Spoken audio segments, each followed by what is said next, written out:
Tugiye guteka brochette, kandi umuntu aba adafite icyokezo, ariko ngiye kukwereka uburyo bwihuse.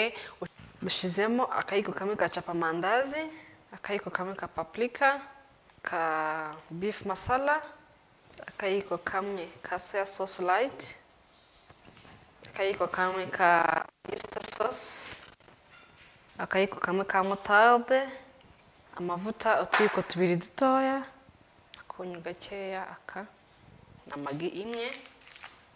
Ibi ndabireka bimarine iminota 30.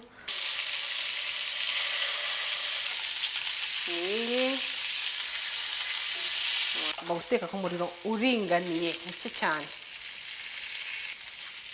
Uzashaka karoso akariko kose kabigukorera neza. Urabona? Nambaraga nshiramo